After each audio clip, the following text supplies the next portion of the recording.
the kitchen and warm.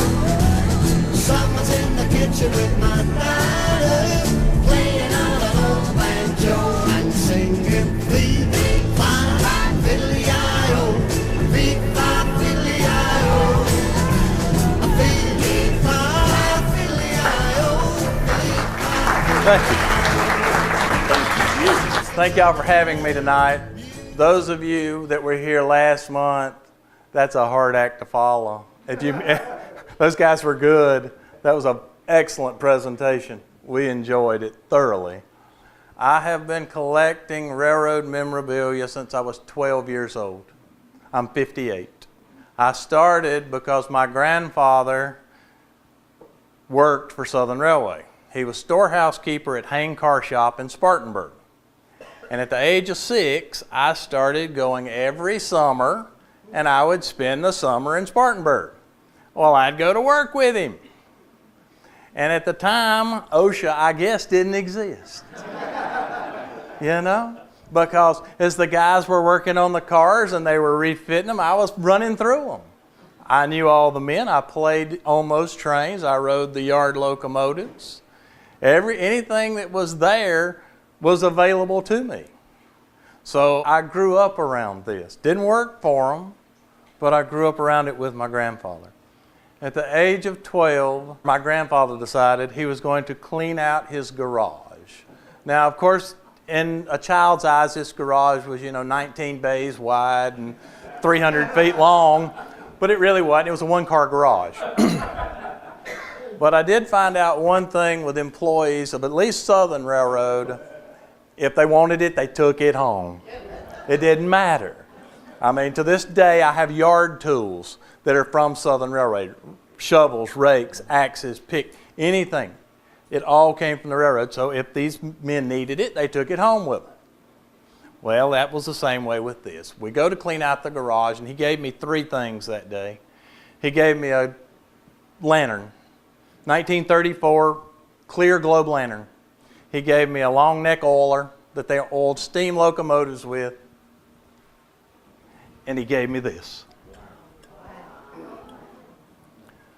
This came out of one of the presidents of the railroad's business cars. I don't know which one. Yes.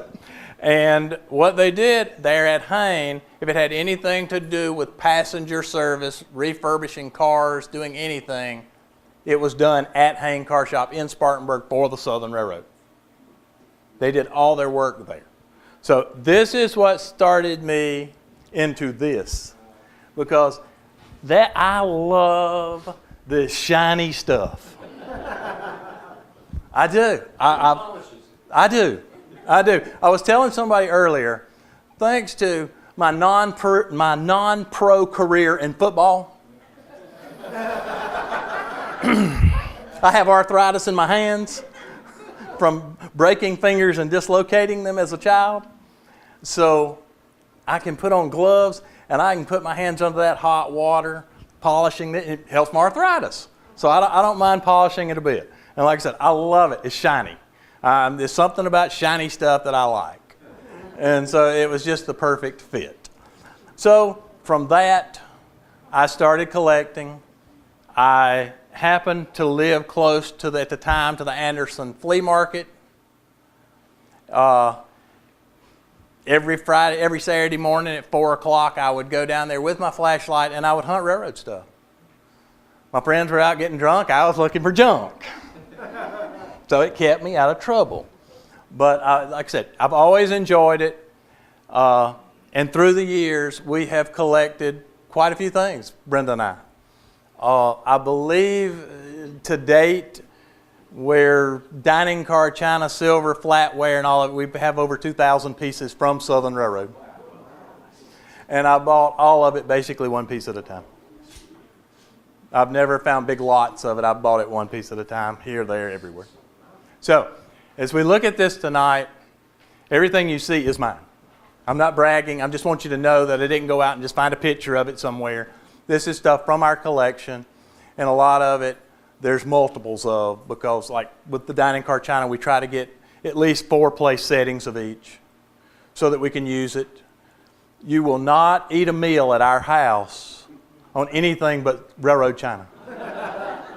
I saw this picture when I was getting this together, and I can look right out the window, and I see that's the Carolina in the early 1950s coming into Saluda.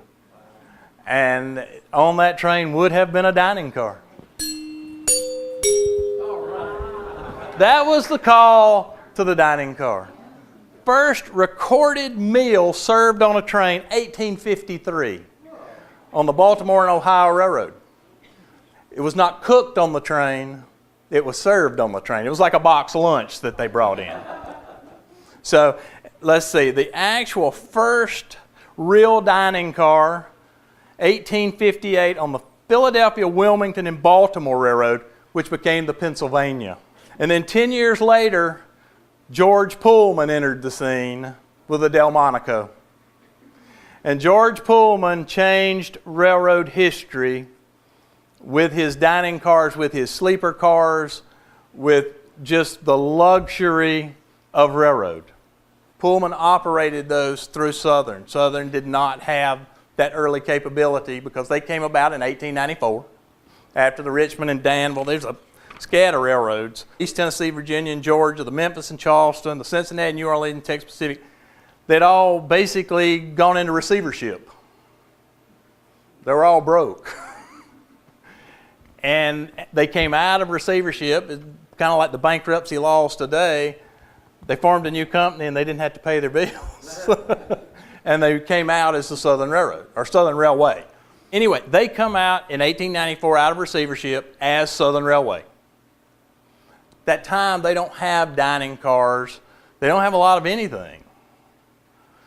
So Pullman is operating this. Pullman operates a long time with them. They operate well into the, 60s with them.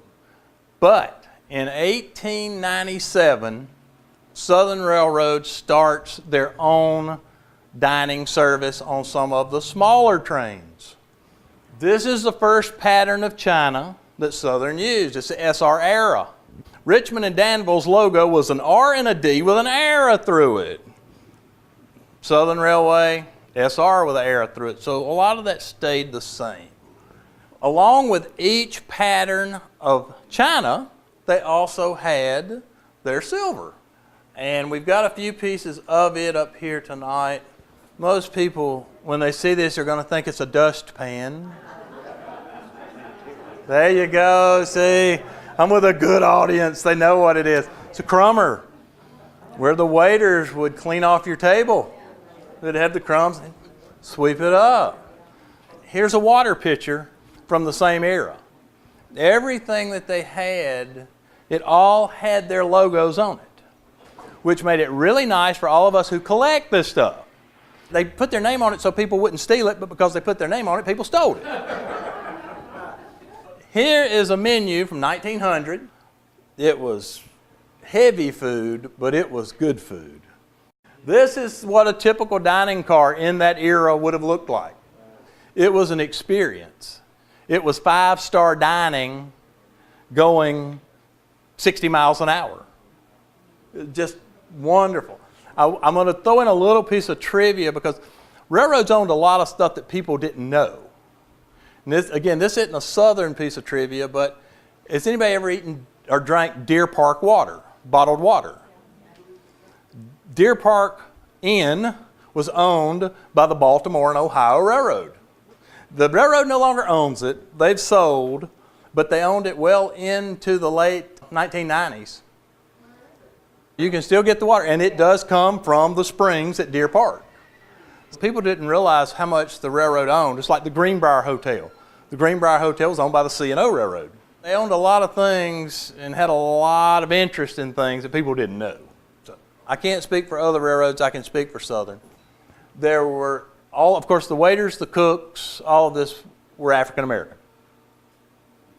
The stewards, the men in charge of the dining cars, were white. The waiters would take your order. The cooks would cook your order. The waiters would bring you your bill. And the steward would pick up your bill. The waiters did not touch the money. Only the steward touched the money. And they would bring out a tip tray. Your bill would be on there. You'd put your money on there. They'd go register, ring it up, bring you change back. So, like I said, it was still quite segregated. I mean, it just was. So we've seen the SR era. The SR era was 1897. They used that pattern of China until 1909. Where you see Southern on this, it had Pullman. So now they're integrating into where we're looking like Pullman. We want all of our trains to kind of look the same. Like I said, Pullman's going to have Pullman on it. Pullman called it the Calumet pattern. This was the Pelican pattern for Southern. So these are some of the different pieces that they had. These are the three platters. That's a 14-inch, 12-inch, and a 9-inch platter. And the railroad used more platters to serve food than plates. Plates, when they used them, were most of the time like this. So you see there was very little room. And they'd bring out, and they had covers on them. And it was a lot of toast and different things that they actually served on dinner plates. The meals, they served on platters, more so than plates. At the same time that they changed the China, they go to the silver. And it just Southern on the side. They used them and used them and used them. They were just constantly just replating. They just redid them. This was probably used on a business car, not in regular passenger service. This is a one-of-a-kind piece. This was for serving tea in your room. It is 5 pieces. It is on the style of English tea, where you had your tea, your cream, your sugar. So those are the pieces of that. We found the teapot, then we found the creamer. Brenda gave me the creamer one Christmas. She had found it somewhere. And I opened it, and the minute I saw it, I knew what it was. It was like, oh, I know because there was never a top for this teapot. So here's the creamer was the top. And then about 10 years later, we found the top to the creamer. This is more silver that they're using in that same era. They've ordered now from Wallace. On the bottoms of these in the Wallace, if it's in cursive, it had the name on the side at one time. If it was in block letter, it was only bottom marked. But unfortunately, because they did replate them, a lot of the side marks are gone. I've got some big ice buckets that I do wish the side mark was still on. They would have menus for these name trains. Each train that they had their own menus. They had their own silver. So a lot of this silver and things were probably used on different trains. We just don't know which. This is a luggage sticker. Have been given out in this depot. 1915 to 1920. So they were really pushing Asheville, land of the sky. This is when they improved the train service in 1917 to Saluda. I found this when I was going through stuff. It has nothing to do with dining cars, but I thought y'all might enjoy it. Now, 1920s, this is a filler service, going from that 1909 silver to the upcoming 1923 silver. This is just all filler pieces. This is all they had. This is what they got. This is a Christmas menu from 1922. It was a one-day menu. It was for Christmas Day, 1922. I mean, it's just a beautiful menu. We've gone from the 1909, where we were copying the Pullman pattern, to the most beautiful china Southern ever had. This is the peach blossom pattern. This is what's on this table right here. This started in 1923. They used this from 1923 until 1940. And like I said, this is just, it was the best that Southern ever had in the way of china. And when they were place settings, they stepped up their game, because now this is being used on the Crescent Limited. They're no longer relying on Pullman to be their A game. They are their own A game now. This is the silver that they did in 1923. The first silver they bought was from International. Made one order of it. It did not hold up well. The logos, after one replating, the logos were basically gone. This is the picture that's in that picture. And you can barely see the Southern logo here. Yeah, I mean, it was constant that they replated. This particular picture, and I love this picture. We found this, we went to a railroad show. And this was sitting on the floor. It was black as tar. Black. And I asked the guy, because I knew the guy's dad had bought a lot of Southern china and silver when the commissary went out of business in the late 70s. And I said, Leonard, how much is the picture? He's like, where's it from? Oh. I said, what do you want for it? You can have it. Price was right. Yeah, it's great. I didn't know what was under there. So we stopped that night and we got some silver polish and I started polishing. Hotels hate me. You know, you can't get that black out of those white towels.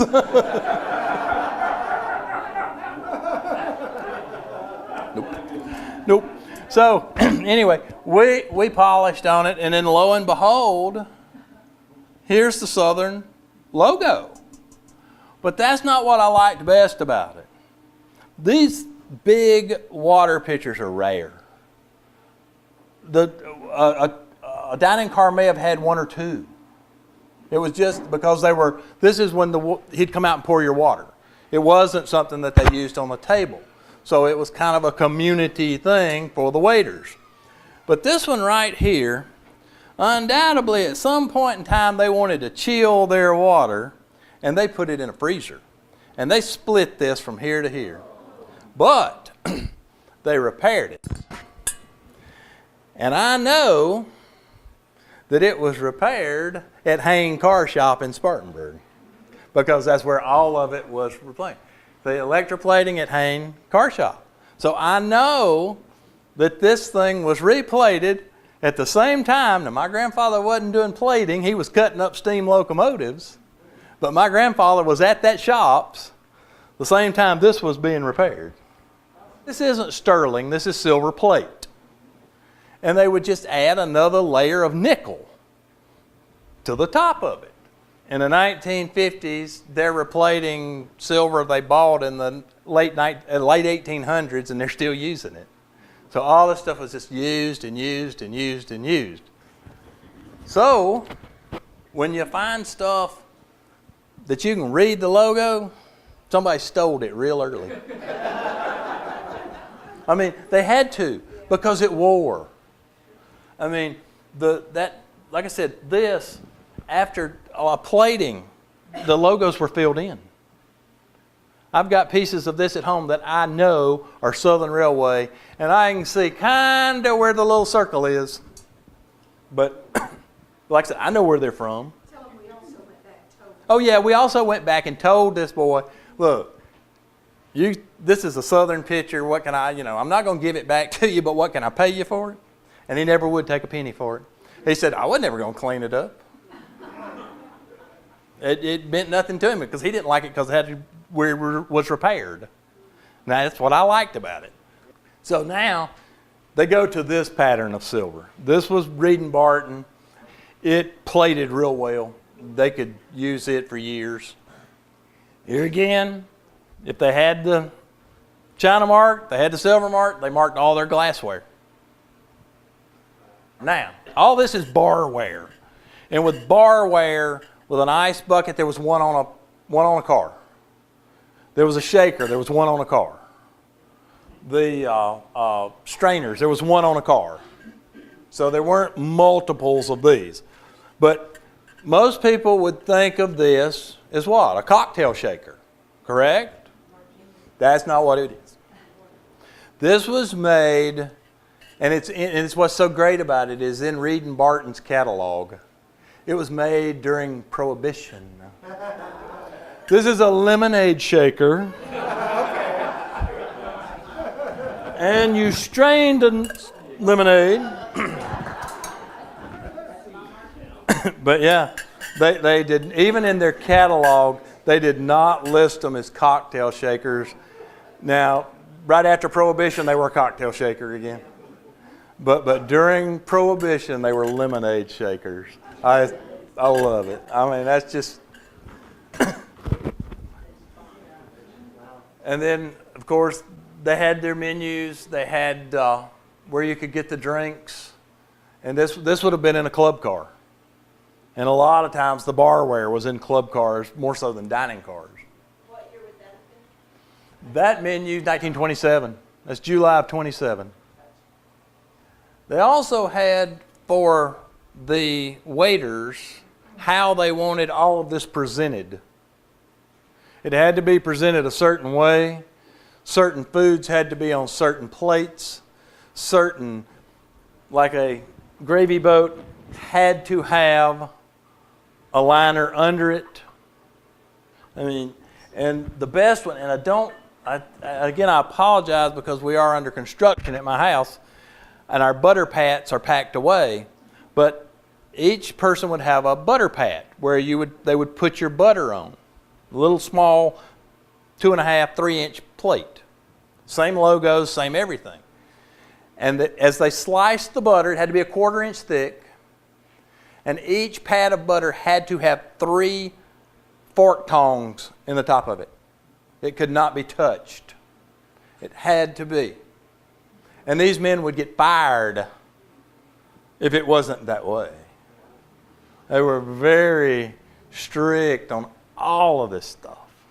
I was telling this gentleman, we have lots of cookbooks from lots of railroads, but we have a Pullman cookbook that's like, it's a notebook, and it's like this thick. But the beauty of the Pullman cookbook, with every meal, with every dish, it shows you how it looked on the plate in color. In color.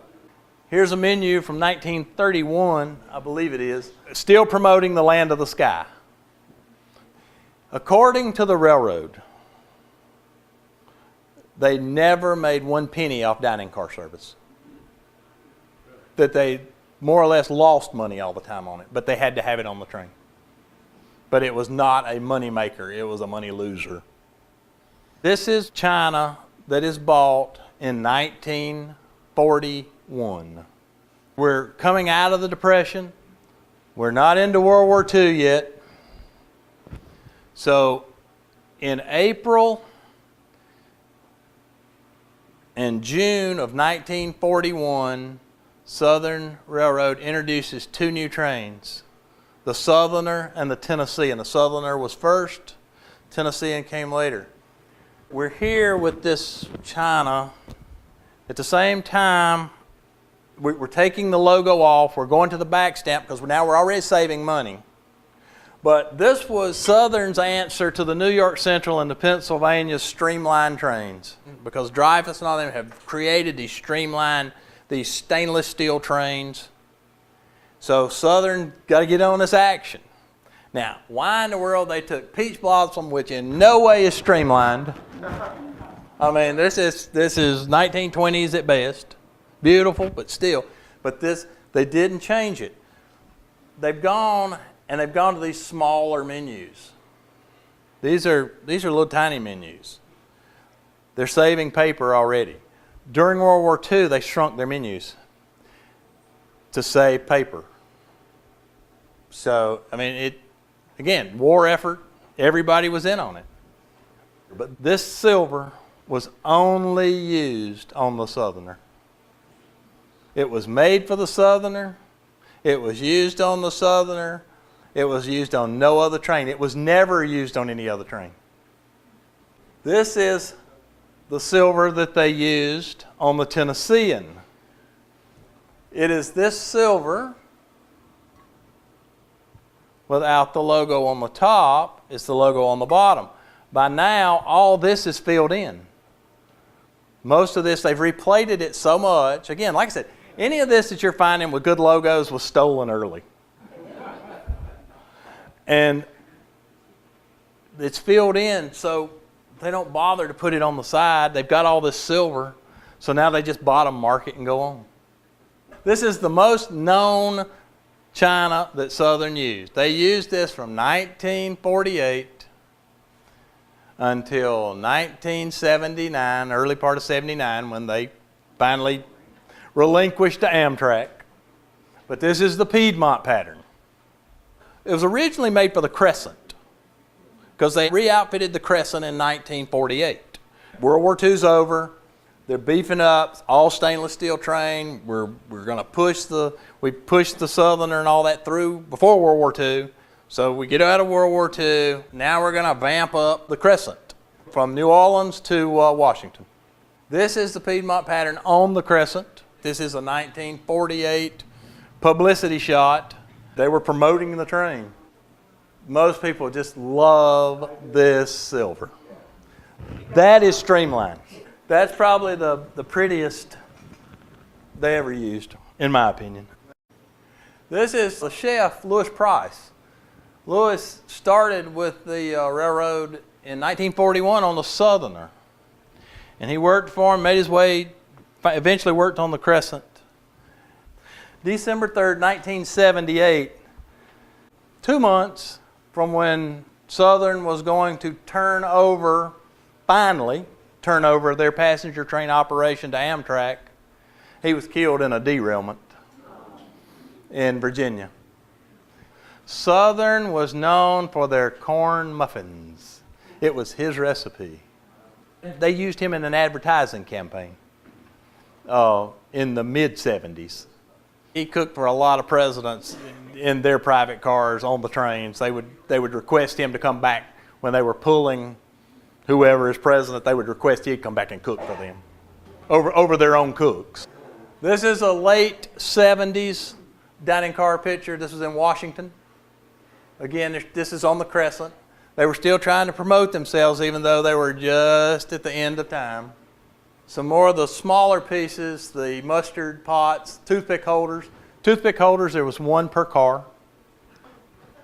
And they were set on a buffet near where the steward was, so you went by and got one. They were not on each table. Down at the bottom, the little forks, corn on the cob holders. And a waiter's badge, number 4 waiter's badge. That's from Southern.